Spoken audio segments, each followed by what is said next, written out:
Pilkada Kota Tasikmalaya 2024 diramaikan oleh 5 pasang calon dengan beragam latar belakang, mulai politikus kawakan, pengacara, mantan birokrat, tokoh agama, hingga artis komedian.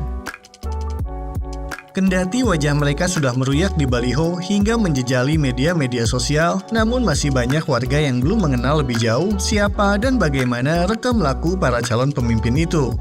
Edisi kali ini, Priangan.com meringkas profil dan jejak politik para bakal calon wali kota yang disajikan berdasarkan nomor urut para calon hasil pengundian bersama KPU Kota Tasikmalaya. 1. Nurhayati Effendi.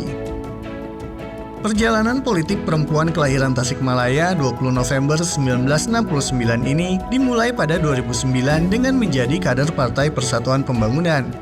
Setelah memiliki ilmu dan memahami seluk-beluk politik, ia berikhtiar sebagai caleg dan terpilih menjadi anggota DPR RI pada 2014. Nurhayati maju di daerah pemilihan Jawa Barat 11 yang meliputi Kabupaten Tasikmalaya, Kabupaten Garut, dan Kota Tasikmalaya. Dalam pemilu 2019, ia tempur lagi sebagai caleg untuk DPR RI di daerah pemilihan yang sama. Ia kembali menang sehingga tercatat sebagai legislator pusat untuk periode kedua. Selain aktif di politik, Nurhayati juga memiliki pengalaman organisasi dan bisnis yang tidak sembarang. Ia diantaranya pernah aktif di Kamar Dagang dan Industri, serta menjadi Direktur Utama PT Cahaya Kahuripan dan PT Tirtayasa Satria Mandiri. Dalam pemilu 2024, Nurhayati kembali maju sebagai caleg DPR RI dan berhasil mengumpulkan suara yang signifikan. Namun, lantaran Partai Persatuan Pembangunan tidak bisa menembus syarat ambang batas parlemen, ia harus angkat kaki dari Senayan. Tapi ikhtiar politiknya tidak lantas terhenti. Kini ia maju sebagai calon wali kota Tasikmalaya dan tercatat sebagai perempuan pertama yang ikut dalam pilkada di kota berjuluk Sang Mutiara dari Priangan Timur ini. Lantaran baru kali pertama ikut pilkada kota Tasikmalaya, nama Nurhayati masih bersih dari catatan-catatan sumbang terkait rekam jejak politiknya.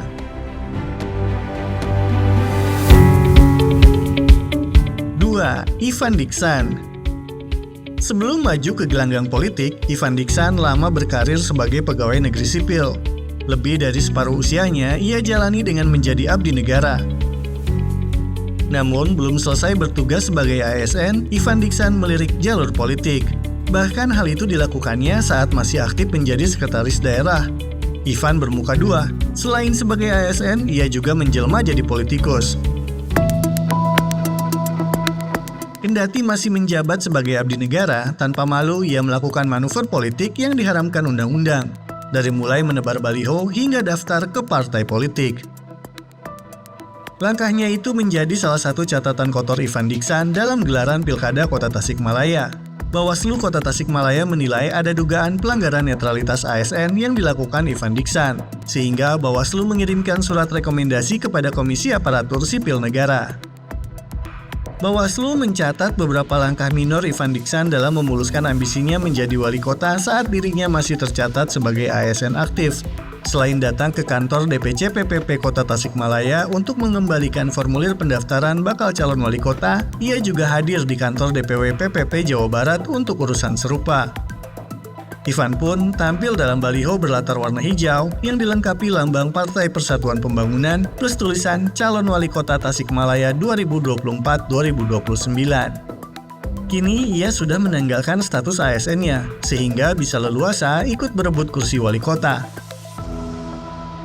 Ada banyak polemik di balik majunya Ivan Diksan dalam Pilkada Kota Tasikmalaya 2024. Selain soal dugaan pelanggaran netralitas ASN, juga ada kericuhan yang dilakukan Budi Budiman dan sejumlah pengurus PPP Kota Tasikmalaya di Jakarta.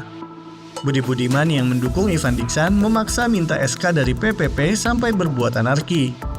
Saat mendatangi kantor pusat PPP di Jakarta 27 Agustus 2024, sejumlah kader membakar atribut partai.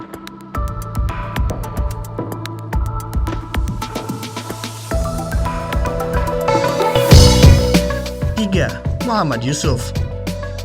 Pria kelahiran Tasikmalaya 6 Juni 1956 ini mengawali debut politiknya saat maju sebagai calon wakil wali kota Tasikmalaya 2017, mendampingi Budi Budiman. Pasangan yang diusung PPP, Golkar, Nasdem, dan PKB itu tampil sebagai pemenang. Mereka dilantik sebagai wali kota dan wakil wali kota Tasikmalaya pada 14 November 2017 di Gedung Sate Bandung. Sebelum terjun ke dunia politik, Muhammad Yusuf lama berkiprah sebagai pegawai negeri sipil di pemerintah Kabupaten Tasikmalaya. Sejumlah jabatan strategis pernah ia emban, seperti Kepala Bagian Keuangan, Sekretaris Inspektorat, dan terakhir menakodai Dinas Pendapatan, Pengelolaan Keuangan dan Aset Daerah. Setelah pensiun sebagai PNS, suami Rukmini Afandi itu dilamar sejumlah partai politik untuk maju di Pilkada Kota Tasikmalaya 2017. Nasib politiknya terbilang mujur. Usai purna tugas di pemerintah Kabupaten Tasikmalaya, ia kemudian menjadi bagian dari pemerintah Kota Tasikmalaya. Bahkan Yusuf pun mendapat durian jatuh. Ia dilantik menjadi wali kota Tasikmalaya setelah Budi Budiman divonis 1 tahun penjara dan denda 200 juta rupiah lantaran terbukti menyuap pejabat di Kementerian Keuangan. Untuk memuluskan pencairan dana insentif daerah dan dana alokasi khusus tahun anggaran 2018, Budi menyuap pegawai Kementerian Keuangan sebesar 700 juta rupiah. Budi dipenjara, Yusuf naik tahta. Selama menjabat wali kota Tasikmalaya, salah satu gebrakan yang dilakukan politikus Partai Golkar ini adalah membangun proyek Malioboro di sebagian Jalan Kiai Haji Zainal Mustafa dan Jalan Cihideng.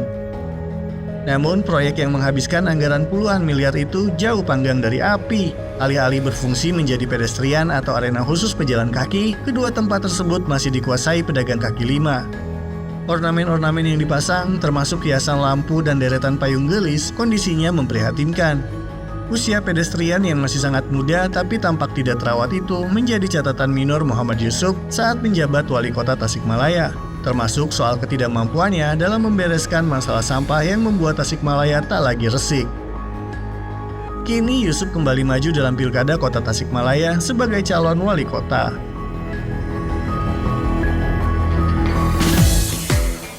4. Fiman Alfariji Ramadan. Di kancah politik lokal, Fiman Alfariji Ramadan bukan pendatang baru. Namanya sudah warawiri sejak pemilu 2019 dengan menjadi caleg untuk DPRD Jawa Barat melalui Partai Gerindra. Pria kelahiran 14 Mei 1987 itu terpilih sebagai wakil rakyat untuk daerah pemilihan Kota Tasikmalaya dan Kabupaten Tasikmalaya. Kemenangan serupa terulang dalam pemilu 2024. Namun, raihan suaranya yang terbilang signifikan itu tidak sepi dari kontroversi. Pada pertengahan Maret 2024, Fiman dilaporkan ke Bawaslu atas dugaan politik uang yang disebut masyarakat sebagai praktik tusuk sate. Dugaan penggunaan cara haram berpolitik itu menjadi catatan sumbang Fiman dalam kontestasi Pileg, dan itu dikhawatirkan akan dilakukan dalam pilkada agar ambisinya menjadi wali kota Tasikmalaya bisa berjalan mulus. Andi Ibnu Hadi, praktisi hukum yang terlibat dalam pelaporan itu, mengaku punya banyak bukti terkait cara-cara haram yang dilakukan Fiman dan politikus lainnya. Ia menegaskan pelaporan itu dilakukan sebagai upaya menjaga pilar demokrasi tidak terus-terusan dirusak oleh segelintir orang yang punya kapital besar. Namun, bukti yang dimiliki Andi Ibnu Hadi itu tidak sejalan dengan keputusan Bawaslu Kota Tasikmalaya yang menghentikan laporan tersebut lantaran tidak menemukan bukti terkait dugaan tindak pidana yang dilakukan Fiman. 5. Yanto Aprianto. Dibanding 4 bakal calon wali kota lainnya, posisi Yanto Oce Aprianto beda sendiri. Dia bukan pengurus partai politik, tidak pernah menjadi calon anggota legislatif, dan sebelumnya jauh dari ingar-bingar urusan pemerintahan daerah. Namanya baru muncul saat ia punya hasrat untuk mengikuti hajat politik, sehingga langsung tancap gas agar bisa menjadi peserta Pilkada Kota Tasikmalaya. Ia sudah memulainya sejak 2020 dengan menjadi kader Partai Persatuan Pembangunan. Namun lantaran agenda pilkada dibuat serentak pada 2024, pria yang punya aktivitas sebagai pengacara itu mengendurkan ritme gerakan politiknya. Kini setelah mendapat restu dari Partai Kebangkitan Bangsa, ia kembali bergerak untuk merengkuh ambisinya menjadi wali kota Tasikmalaya. Lantaran merupakan pendatang baru dalam perebutan kekuasaan di tingkat lokal, Yanto Aprianto tidak memiliki catatan-catatan sumbang yang membebaninya. Ia tampil percaya diri, menawarkan program-programnya yang dikemas dalam tasik emas alias ekonomi, maju, agamis, dan sejahtera.